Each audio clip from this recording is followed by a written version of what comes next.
Welcome to another Founder Wisdom podcast. We have Caroline Rooman with us today. She's founder at NxtSpace. She's backed by Microsoft for startup. She's redefining luxury real estate with AI and emotional intelligence. It's going to be a fun one. I believe she's in Belgium. I'm in Oaxaca, Mexico.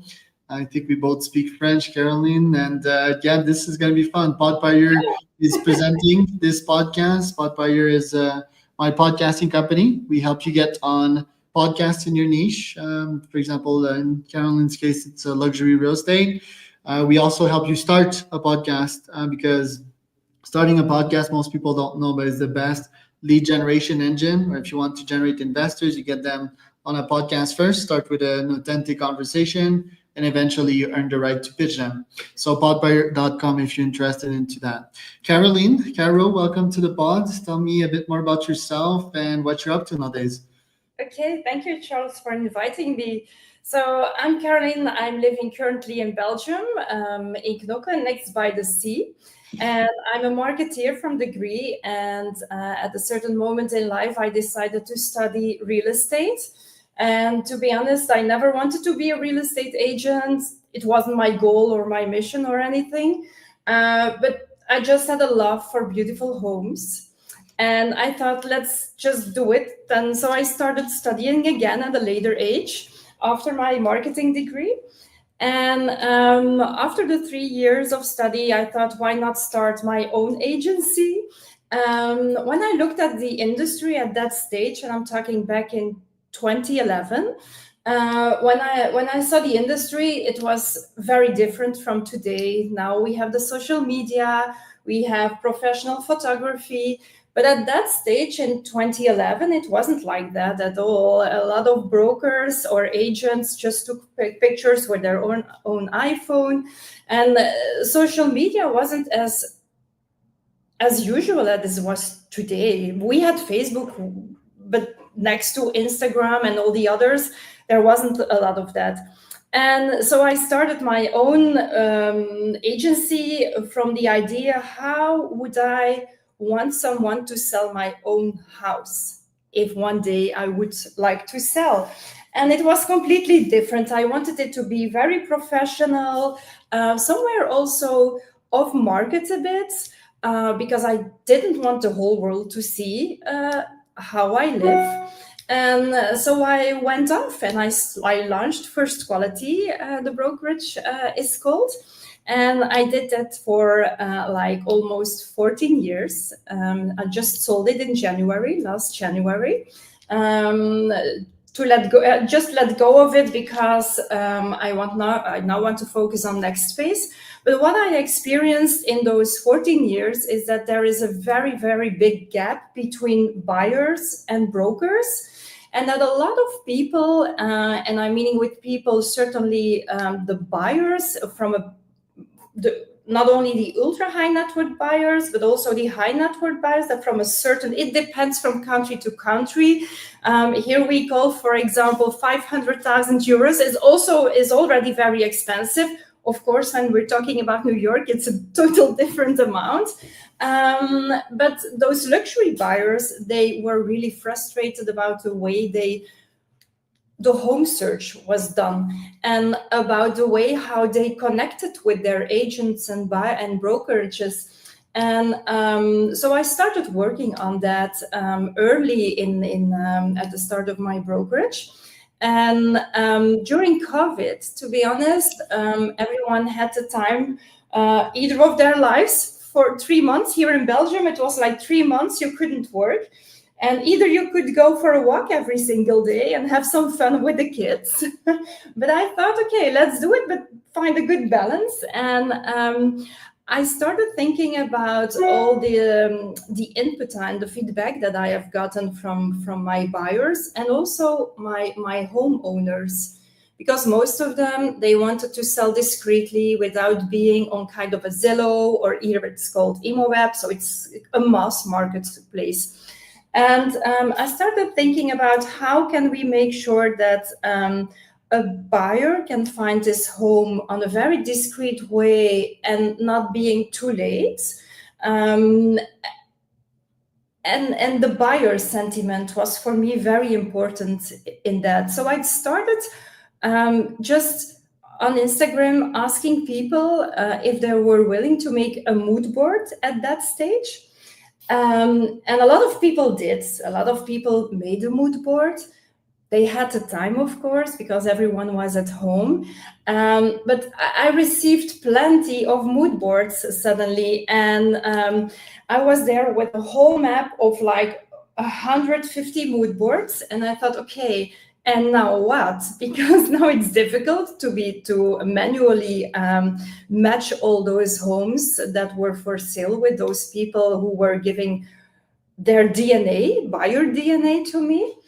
And so I started making, after Corona or COVID, I started making a platform which is called Pre-Market here in Belgium. And it's a backend tool for brokers to match buyers based on an emotional criteria or emotional, sentimental buyer sentiment. And that was the start of NxtSpace, because we did it in just a small area. And yeah, so that's this, but I'm talking a lot. You probably have already some questions right now. I have tons. First, I have a fun fact. So I started my first marketing company a decade ago, and it was called ImoWeb. Okay. It's not this ImoWeb, but I know this ImoWeb because my company was named the same, and they would always pop before mine. Mine was an agency, a Facebook ad agency for realtors, right? So I have probably 3 years marketing for realtors, which was an interesting experience to say the least. I've talked plenty about that one.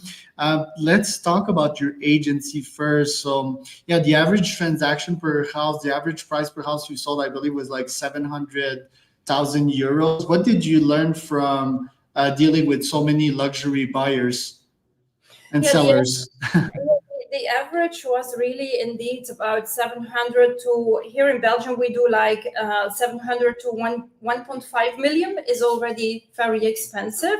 Depends, but in the area where I was selling in Belgium, that's already a very pretty home. And what I saw is that those buyers, as we look at the buyers, they don't just buy a house or a home with like 2 bedrooms or 5 bedrooms and 3 bathrooms. It's more than that. They're looking for an experience. They buy a lifestyle. And most often that are the things that are forgotten today at the mass marketplaces, because we can only, the check boxes or the filters we have, they're just like how many bedrooms, how many bathrooms, maybe a fireplace or a swimming pool, yes, but it's just more than that. Just imagine a lot of people, for example, telling me, we really have to work very hard, and in the weekend we want to have, when it's summer, we want to have a barbecue with a lot of friends, we want privacy, and it's, for example, very important because we love to golf that we are on 10 minutes drive of a golf course, for example. So those are the criteria that mean a lot to a buyer, and it's often a must-have. It's not nice to have for those people. It's like if those criteria are not for that particular home, it's just a deal breaker. And so I started making my pre-market program based on those criteria. And on the other hand, you have the home seller, where what they want 2 things. One, it's very difficult. Sorry, my dog. I know her because I saw on your Instagram. Yeah, okay. I have 5, by the way. Okay, so no, and the home seller, there are 2 things what they really want. It's very difficult, for example, as a real estate agent, when you have to do an estimation, it's not always guesswork, but it's often you have the estimation and then you have the emotional value of a property.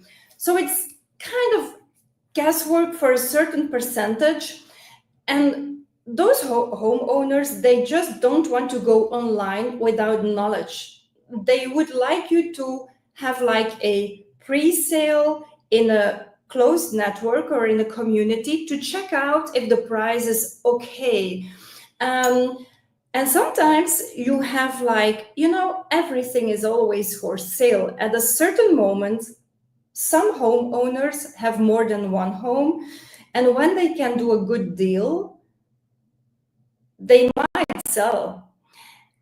And that's something when you have to go online, they don't like it. They don't want it. But when there's someone in your community and there's a perfect match, they are willing to sell.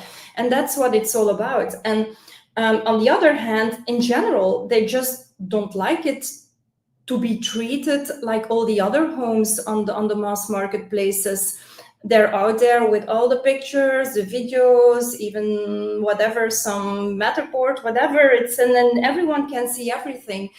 And that's something they really don't like. So that's why NxtSpace is also really built for $1 million homes and more,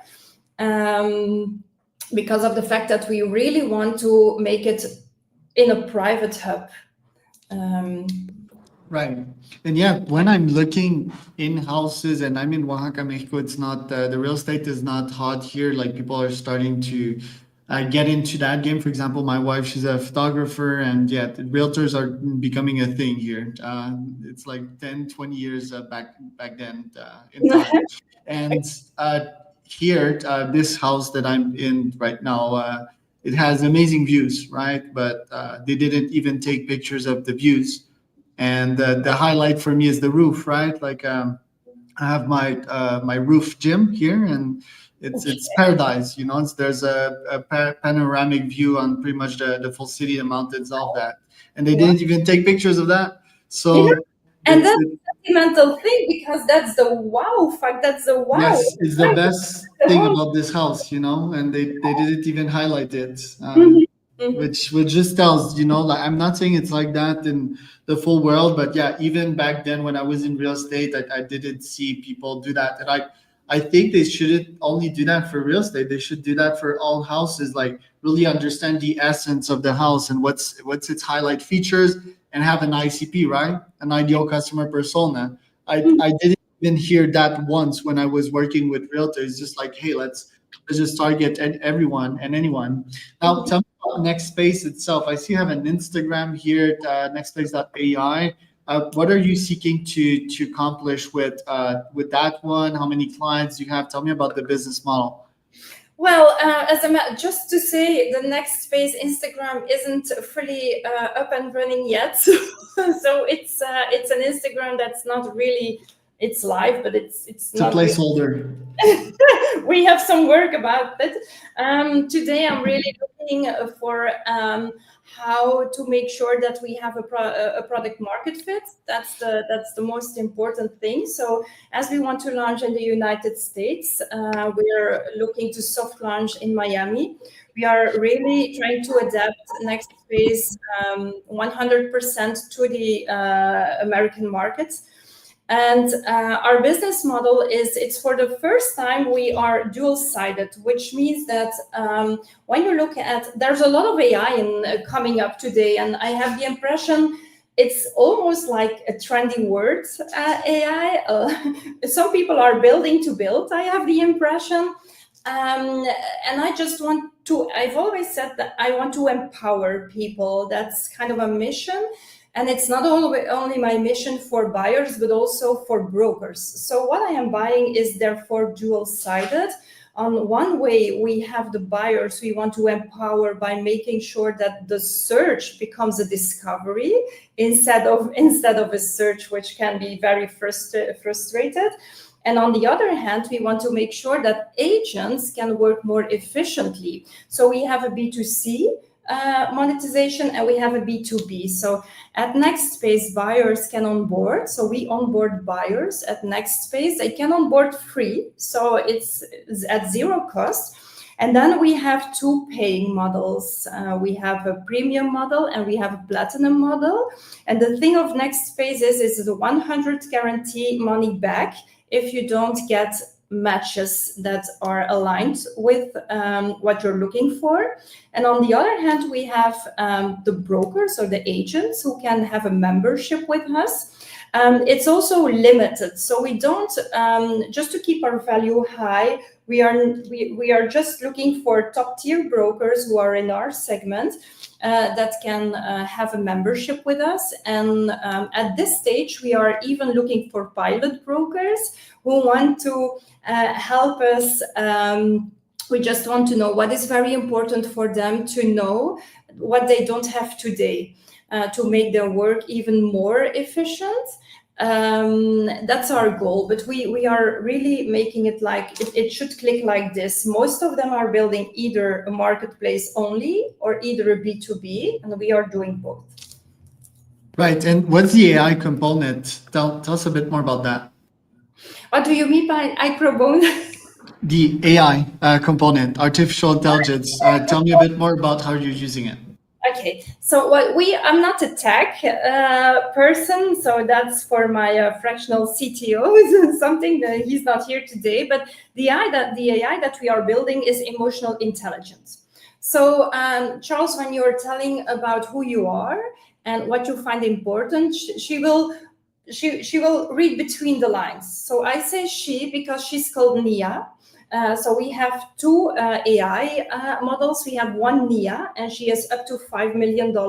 And then we have Elva, she's up $5 million and up. And they have their different reactions on things. The nice thing about both Nia companions, I like to call them, or companions, I like to call them companions. The nice thing is that they really read between the lines for one, and that they have a memory. So when you onboard at NxtSpace and you're talking to Nia, and 7 days later, you're going to talk back to Nia, she will remember all that you've said before. And she will be able, the more you are going to feed her with information, the better she will be able to help you with recommendations. She will even, she's even possible to track you and to ask you, for example, how viewings have been. For example, if you have planned a tour with an agent, she will know and she will ask you how the tour has been, and you can reply to her. And the information that you will give her, she will use it to better guide you to another home. And that information that you are giving her can be shared with the agent if you like as a buyer. So we are protecting the buyer's data, but we are also giving the buyer the possibility to share as much as possible with the agent, because some of them, for example, in the US, some of them have a buyer agent. And there it's very important that it's streamlined, so that there is no 4 different ways of communication. So we streamline everything on NxtSpace. Love it. And what's the next step here? You've been accepted in Microsoft for startups programs. Are you raising some capital? Are you building? What's the very next step here? The very next step is, I am looking at this stage for a co-founder. So if anyone's out there, a tech-savvy co-founder, I would love to hear from them. That's for one. And second, we are looking for a pre-seed funding stage. So, and then we want to go on the app. We are not really on the App Store at this stage. So we urgently want to go on the app stage to make sure that we can onboard buyers. Right. And when do you think the funding round will come in? Like once you have a product, how will you test that actual product to the market? Like how will you get your first couple of customers? Yeah. So what we will do is, first of all, we will pilot, as I said before, we will pilot with about 10 brokers, which we are actively looking for in Miami at this stage. And we will go organic. So the growth will be organic. We will first try to really be under the radar and just check with the pilot brokers and ask them to onboard a few of their buyers to see. And then we will gather feedback to check if we still have to adapt something. As from the moment we know that we are ready to go live, and it will never be perfect because that's not the goal to be perfect. We just want to be out there and help people discover their dream house much faster and help agents to be more efficient. As from that stage, we are going live, and we will probably do all the marketing, but we are in negotiations with some marketing agencies. Love it, Caroline. Well, where can we find out more information about you? Well, today it's on my LinkedIn. We are finishing it's really early stage, so we are finishing our website, which probably will be live next week. So today it's LinkedIn. Good job. So that was Caroline Rooman and Charles Cormier for another Founder Wisdom